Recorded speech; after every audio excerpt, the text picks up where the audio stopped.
ప్రార్థన చేసుకుందాము. ప్రియ దేవుని బిడ్డలారా, అందరూ తలలు ఉంచినట్లయితే ప్రార్థన చేసుకుందాం. మమ్మలను మిక్కిలిగా ప్రేమిస్తున్న మా పరమ తండ్రి, మీ పరిశుద్ధమైన ఘనమైన నామమునకు ఈ భూలోకములో ఉన్నటువంటి అన్ని నామముల కన్నా పైనామము అది యేసు నామమని, యేసు నామము పరిశుద్ధమైనదని, యేసు నామం పరలోకము నుంచి ఇవ్వబడిన నామమని ఇదిగో నాయన మేము నమ్ముచున్నాం.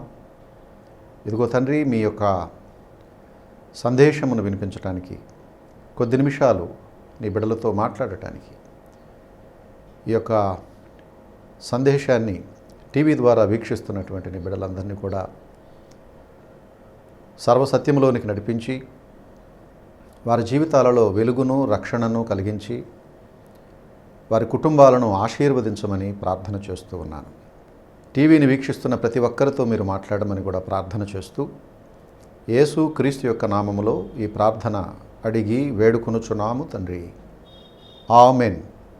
ప్రభునందు ప్రియ దేవుని బిడ్డలారా, దేవుణ్ణి విశ్వసించే, దేవుని కొరకు భయభక్తులు కలిగి జీవించేటువంటి దేవుని బిడ్డలారా, నా సహోదరులారా, యేసుక్రీస్తు యొక్క పరిశుద్ధమైన నామములో మీ అందరికీ దైవాశీస్సులు మరియు శుభములు మరియు మీకు సమాధానము కలుగునుగాక.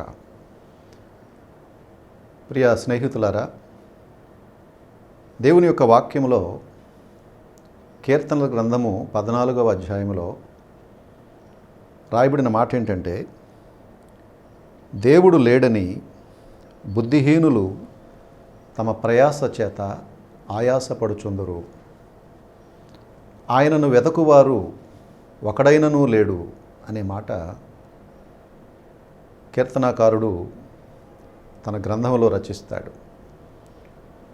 దేవుడు లేడు అని చెప్పేటువంటి వారు ఎవరు అని బైబిల్ చెప్తుందంటే, వారి బుద్ధిహీనులు అని చెబుతుంది. వారు చెడిపోయిన వారు, వారు అసహ్య కార్యాలు చేసేవారు గనక వారు దేవుడు లేడు అని చెబుతారు. దేవుడు ఉన్నాడు అని చెప్పటం ఆస్తి, అంటే దేవుడు ఉన్నాడు అని. నాస్తి అనగా దేవుడు లేడని. కనుక మనం ప్రకటించేటువంటిది ఈ సువర్తమానం ఏంటంటే, దేవుడు ఉన్నాడు. ఉన్నాడు అని చెప్పే వాళ్ళందరూ ఆస్తికులు, లేడు అని చెప్పేవారందరూ కూడా నాస్తికులు. నాస్తి అనగా లేదు అని అర్థం.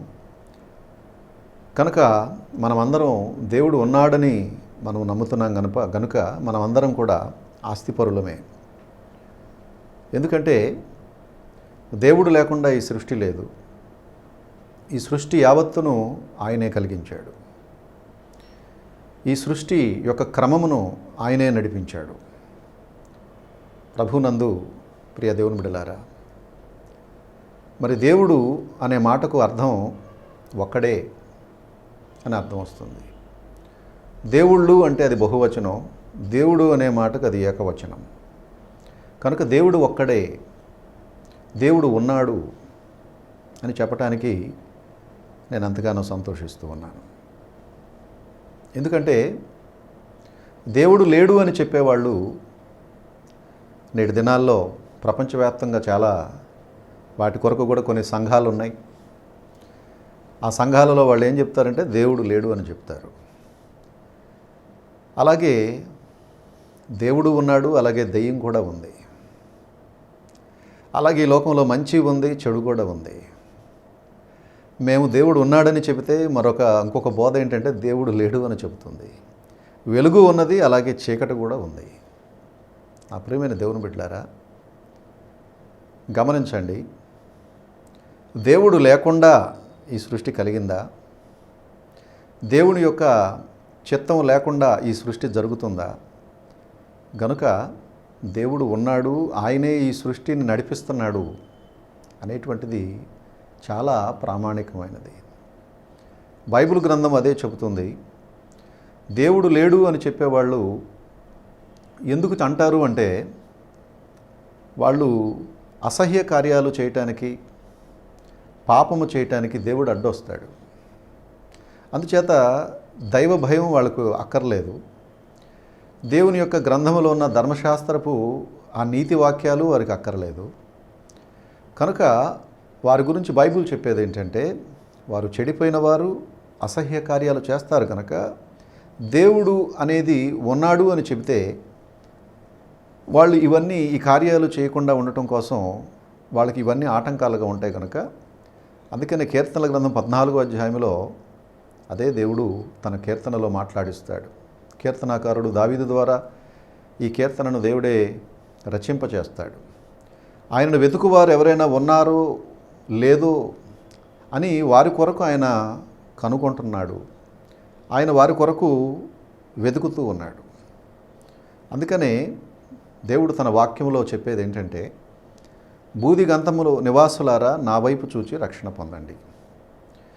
నేనే దేవుడను, నేను తప్ప వేరొక దేవుడు లేడు. నేనే ఈ సృష్టిని కలుగజేసినటువంటి సృష్టికర్తను అంటాడు. ఆ దేవునికి పరిశుద్ధుడు అని పేరు ఉంది, ఆశ్చర్యకరుడు అని పేరు ఉన్నది, ఆలోచనకర్త అని పేరు ఉన్నది, రాజులకు రాజు ప్రభువులకు ప్రభు అని పేరు ఉన్నది, సృష్టికర్త అని పేరు ఉన్నది, జరిగినది జరగబోవునది ఎరుగినవాడు అని పేరు ఉన్నది, సర్వశక్తి కలిగినవాడు అనే పేరు ఉన్నది, ఆయనకి యెహోవా అనే పేరు ఉన్నది, అలాగే యేసు అనే పేరు కూడా ఉన్నది.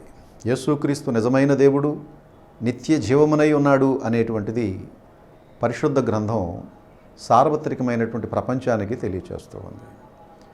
కనుక నా ప్రియమైన దేవుని బిడ్డలారా, దేవుడు లేడని ఎలా చెప్పగలం? దేవుడు ఉన్నాడని చెప్పగలం. ఒక సృష్టి వెనకాల సృష్టికర్త ఉన్నాడు. ఒక చిత్రకారుడు ఒక చిత్రాన్ని గీస్తే ఆ చిత్రం వెనకాల ఒక చిత్రకారుడు ఉన్నాడు. బస్సు తనంతట తానే నడవదు కదా, దానిలో ఒక డ్రైవర్ ఉండి నడిపిస్తున్నాడు. అందుచేత బస్సు నడుస్తుంది. ఆకాశంలో విమానం తనంతట తానే వెళ్ళదు కదా, దానిలో ఒక పైలట్ ఉన్నాడు, ఆ విమానం నడిపిస్తున్నాడు. అలాగే సముద్రంలో ఓడ తనంతట తానే ఆ ఓడ నడపబడదు కదా, దానిలో ఒక ఓడ నావికుడు ఉన్నాడు. కనుక ఆ ఓడ నావికుడు తన చేతిలో ఉన్న చుక్కాని చేతపట్టుకొని ఆ ఓడను నడిపిస్తున్నాడు కాబట్టి సముద్రంలో ఓడ నడుస్తుంది. అలాగే ఈ సృష్టిలో పగలు రాత్రులు అనేకమైనటువంటి మరి నక్షత్ర సూచికలు, మాసచర్యలు, ఇవన్నీ కూడా మరి దేవుడు ఆయన ఏర్పాటు చేసినటువంటి విధానమేనని నేను తెలియచేస్తూ ఉన్నాను. మరి చలికాలమని, ఎండాకాలమని, వర్షాకాలమని, నా ప్రియమైన దేవుని బిడ్డలారా, ఈ ఋతువులు వాటంతటా అవి ఎలా జరుగుతున్నాయి? భూమి తన చుట్టూ తాను తిరుగుతూ సూర్యుని చుట్టూ తిరుగుతుంది కదా. ఇవన్నీ మనం ఆలోచించినప్పుడు ఈ సృష్టి వెనకాల కూడా ఒక సృష్టికర్త ఉన్నాడు అని మనం గమనించాలండి. అంతేగాని దేవుడు లేడు అని చెప్పే మాటలు అది వాస్తవం కాదు, అది సత్య దూరం అని నేను మీకు తెలియజేస్తున్నాను. మీరు సత్యాన్వేషణ చేయండి. దేవుడు ఉన్నాడు అనేటువంటి మాట మీకు తెలుస్తుంది.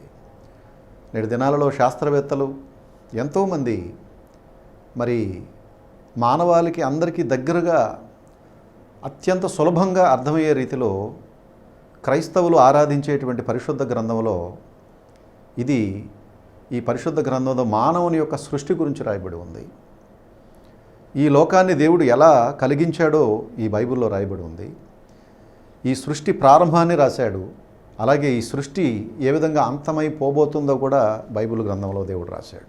పరిశుద్ధ గ్రంథంలో దేవుడు తన పోలిక చొప్పున మనుషులను చేశాడు. అంటే దేవుడు ఎలాగైతే ఉంటాడో ఆయన రూపంలోనే, ఆయన పోలికలోనే, ఆయన ఎలా ఉంటాడో అచ్చు అలాగే ఆయనకులాగే ఆయన ఒక మనిషిని పురుషుడను చేశాడు. ఆయన పోలిక చొప్పున చేశాడు. మట్టి బొమ్మను చేసి ఆ మట్టికి మహిమను ఆపాదించి అతని యొక్క ముక్కు పుట్టములలో జీవవాయువును బూదినప్పుడు ఆ మట్టికి మహిమ వచ్చింది, అతడు చెల్లించగలిగాడు. అలాగే అతని యొక్క శరీరములో నుంచి, అతని మాంసములో నుంచి ఒక ఎముకను మాంసమును తీసి ఆ యొక్క భాగాలతో స్త్రీని చేశాడు. ఈ రీతిగా దేవుడు తన సృష్టిని కలుగజేశాడు. నా ప్రియమైన దేవుని బిడ్డలారా, అందుచేత మనిషి దేవుడి పోలికలో ఉన్నాడు అని చెప్పటానికి పరిశుద్ధ గ్రంథం సాక్ష్యం ఇస్తూ ఉంది. బైబిల్ గ్రంథం దీన్ని నొక్కి గట్టిగా వక్కాణిస్తుంది. ఈ విషయాన్ని బైబిలు మరి ప్రపంచం అందరికీ తెలియచేస్తూ ఉంది. ఎందుకంటే మనమందరం, మానవులందరం కూడా దేవుని పోలికలో ఉన్నాం తప్ప ఏ కుక్క పోలికలోనో నక్క పోలికలోనో మనం లేవండి. చార్లెస్ డార్విన్ అనేటువంటి ఒక శాస్త్రవేత్త మనిషి కోతి నుండి వచ్చాడు అని చెప్తాడు. చార్లెస్ డార్విన్ గురించి ప్రపంచంలో ఉన్న ఐన్స్టీన్ గారు కావచ్చు, ఇంకా కొంతమంది ప్రముఖులు కావచ్చు, శాస్త్రవేత్తలు కావచ్చు, వాళ్ళందరూ కూడా చార్లెస్ డార్విన్ చెప్పినటువంటి ఆ సిద్ధాంతాన్ని చార్లెస్ డార్విన్ కేవలం తన ఊహాజనితంగానే అవి రాశాడు తప్ప అవన్నీ శాస్త్రీయ పరంగా నిరూపించబడలేదు కనుక డార్విన్ సిద్ధాంతం తప్పు అని చెప్పారు. అయినప్పటికీ ఆ చార్లెస్ డార్విన్ చేసినటువంటి ప్రతిపాదనలు అప్పటికే ప్రపంచం మొత్తం కూడా ప్రింట్ అయిపోయాయి. ఆ ప్రింట్ అయిపోయినటువంటి ఆ రచనలే ప్రపంచమంతా కూడా వెల్లడి చేయబడ్డాయి. ఈ కారణం చేత మన భారతదేశంలో కూడా చార్లెస్ డార్విన్ సిద్ధాంతాలనే చదువుకునేటువంటి పుస్తకాల్లో కూడా ప్రతిపాదించారు. ఇంతకీ చార్లెస్ డార్విన్ కోతి నుండి మనిషి వచ్చాడు అని చెబుతాడు. ఏ హిందూ సిద్ధాంతం దాన్ని నమ్ముతుంది, ఏ బౌద్ధ సిద్ధాంతం దాన్ని నమ్ముతుంది కోతి నుండి మనిషి వచ్చాడని. బైబిల్ దాన్ని ఎంతమాత్రం కూడా దాన్ని ప్రోత్సహించట్లేదు. బైబిల్ చెప్పేది ఏంటంటే మనిషిని దేవుడు తన పోలికలో చేశాడు అని. మనిషి కోతి నుండి వచ్చాడని బైబిల్ చెప్పట్లేదు.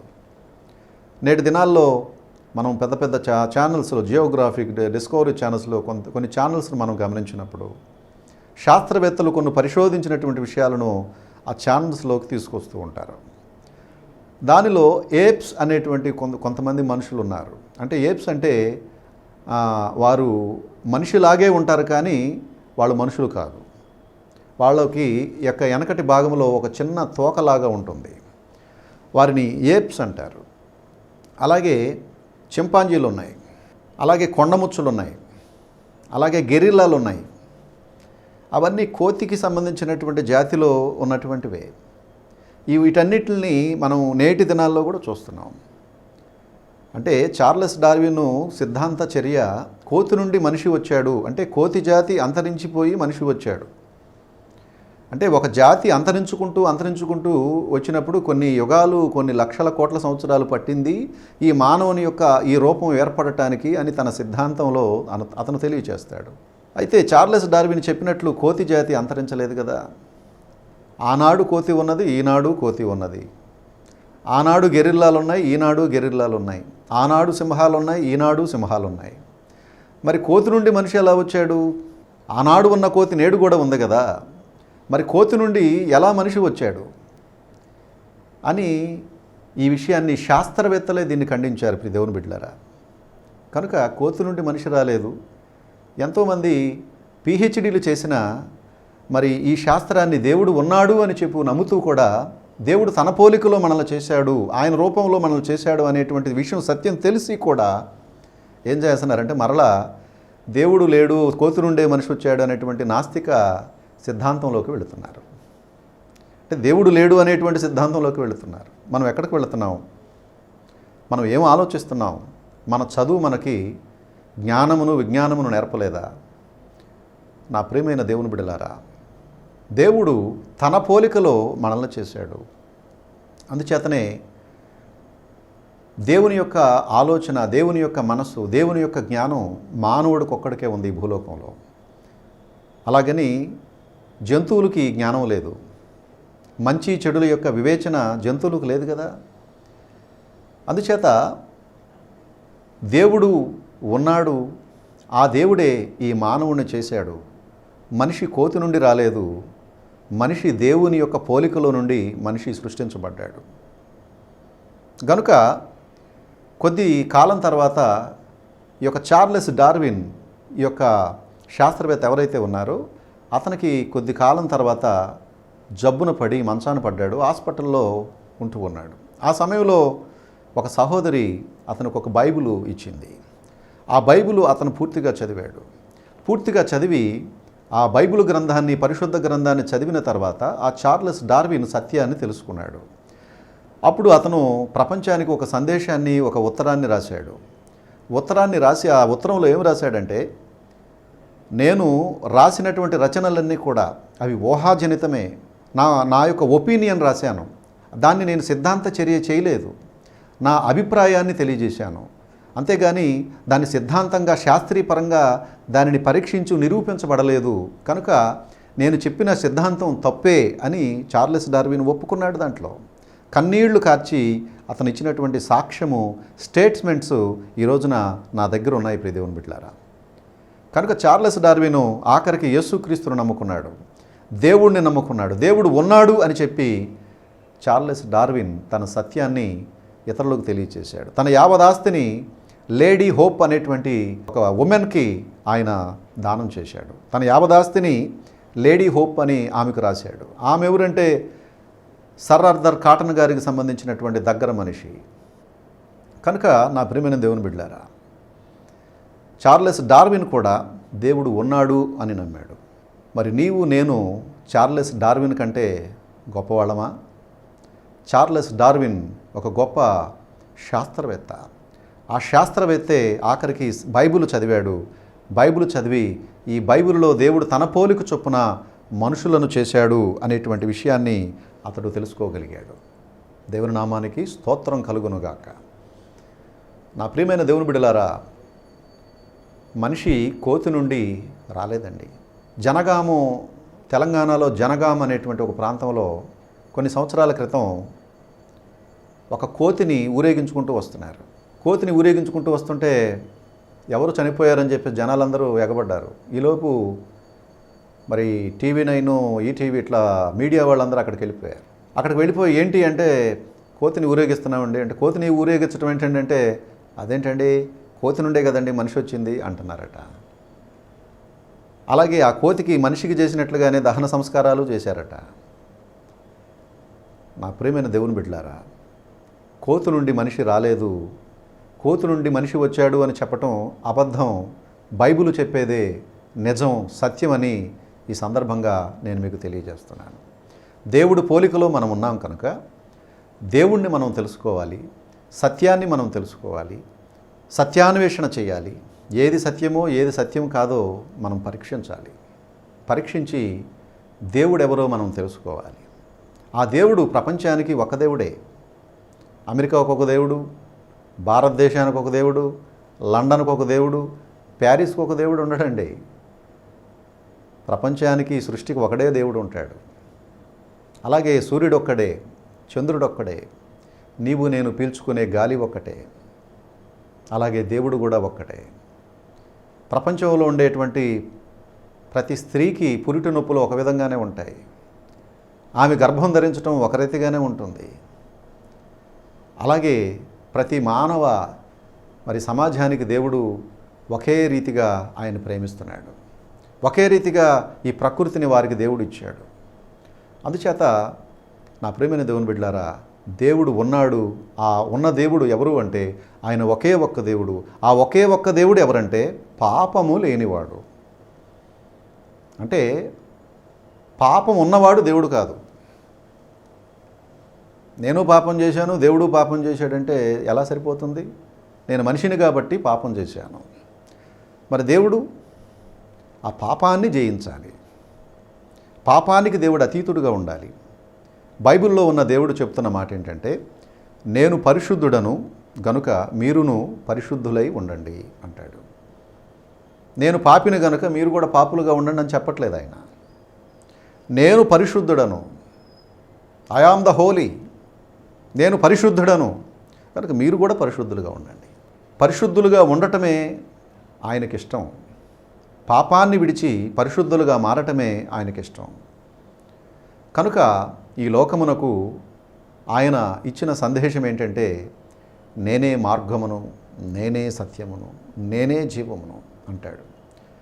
గనుక యేసుక్రీస్తు నిజమైన దేవుడు, నిత్య జీవమై ఉన్నాడు. కనుక ఈ సందర్భంగా మనం తెలుసుకోవాల్సింది ఏంటంటే, దేవుడు ఉన్నాడు కాబట్టి ఆ ఉన్న దేవుడు ఎవరు అని మనం తెలుసుకోవాలి. ఆయన ఎవరు అంటే ఈ సృష్టిని కలుగజేసినటువంటి సృష్టికర్త.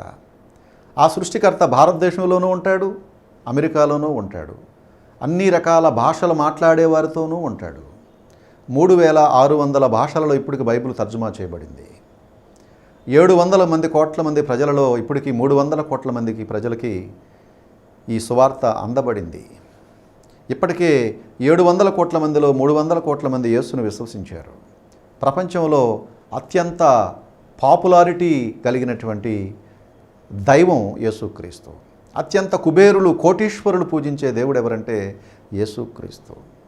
అలాగే పేదలు, మధ్యతరగతి వాళ్ళు ఎక్కువగా ఎవరిని పూజిస్తారు అంటే యేసుక్రీస్తును పూజిస్తారు. కారణం ఏంటంటే యేసులో ఏ పాపము లేదు.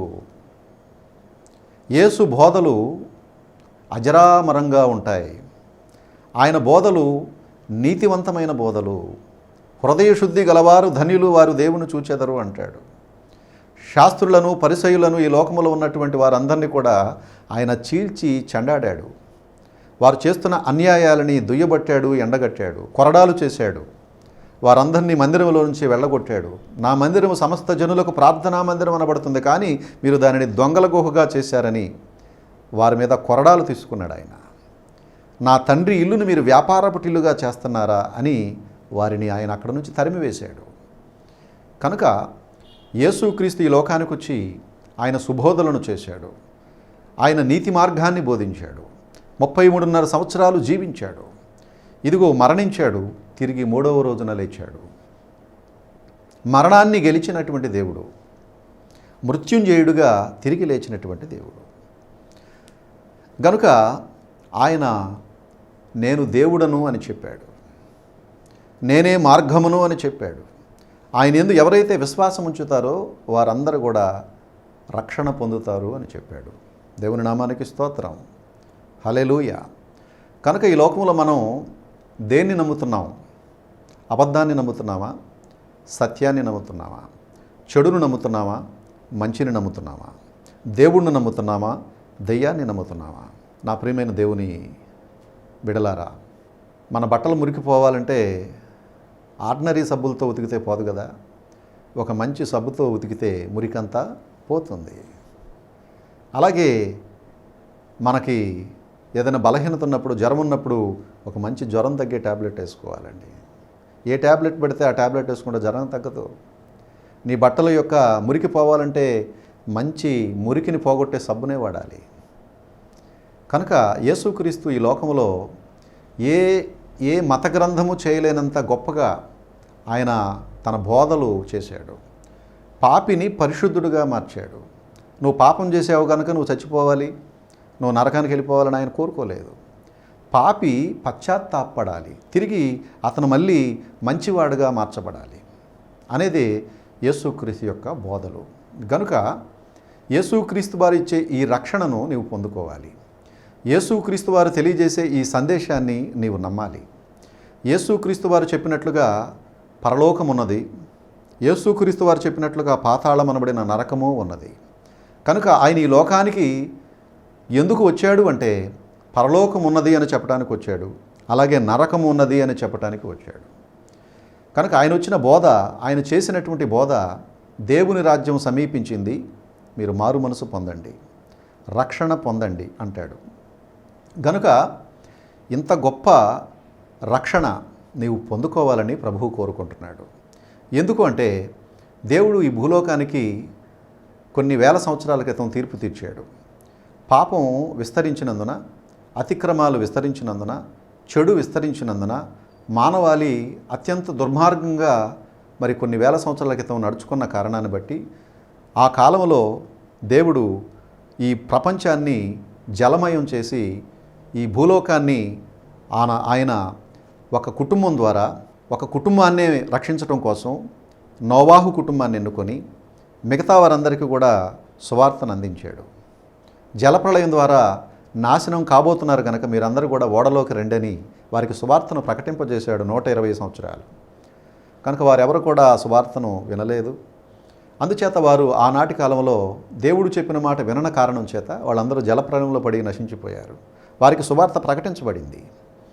కనుక ఈ సువార్త, ఆ సువార్తే మరలా ఈ దినాల్లో, నేటి దినాల్లో సువార్త ప్రకటించబడుతుంది. ఆనాడు దేవుడు జలప్రళయం చేత ఈ లోకాన్ని నాశనం చేశాడు. ఈ కాలంలో దేవుడు నాశనం చేయటానికి మరలా వాడినటువంటి ఆ యొక్క పదార్థాన్ని కానీ ఆ యొక్క అంశాన్ని కానీ మరలా దేవుడు వాడకుండా ఈసారి జలమును కాకుండా దేవుడు అగ్ని చేత ఈ భూమిని నాశనం చేయాలని దేవుడు నిర్ణయించాడు. అందుచేత ఈ అగ్ని చేత నాశనం కాబోతున్నటువంటి ఈ ప్రపంచాన్ని దేవుడు నాశనం చేసి ఈ ప్రపంచంలో ఎవరైతే విశ్వసిస్తారో, ఎవరైతే సత్యాన్ని తెలుసుకుంటారో, ఎవరైతే యేసుక్రీస్తు ఈ లోకానికి మనుష్య కుమారుడిగా వచ్చాడు, కన్యమరియ గర్భంలో జన్మించాడు, ఆయన 33.5 సంవత్సరాలు జీవించాడు, సకల మానవాళి పాపాల కొరకు ఆయన సిలువలో మరణించి సమాధి చేయబడి పాతిపెట్టబడి 3వ రోజున తిరిగి లేచాడని ఎవరైతే విశ్వసిస్తారో, దేవుడి దగ్గర నుంచి వచ్చినటువంటి ఒక దేవుని కుమారుడిగా ఎవరైతే యేసుక్రీస్తును విశ్వసిస్తారో వారందరూ రక్షణ పొందుతారు, నరకము నుంచి తప్పించబడతారు, పరలోకం రాజ్యములో చేర్చబడతారు. అందుచేత ఈ రక్షణను నీవు పొందుకోవాలి. రక్షణ పొందాలి అంటే నువ్వు చేయాల్సింది ఏంటంటే కేవలం నేను పాపిని అని నువ్వు ఒప్పుకుంటే చాలు. ఎందుకు పాపులం అంటే ఏ భేదము లేదు, అందరూ పాపం చేసి దేవుడు అనుగ్రహించు మహిమను పొందలేకపోతున్నారు కనుక. మనందరము జన్మతః పాపులము, తల్లి గర్భములో మనం రూపింపబడటమే పాపం ద్వారా రూపింపబడ్డాం, మరి జన్మించడం ద్వారా మనం పాపులంగా పిలువబడుతూ ఉన్నాం. కనుక ఈ జన్మ కర్మ పాపముల నుంచి దేవుడే మనల్ని రక్షిస్తాడు.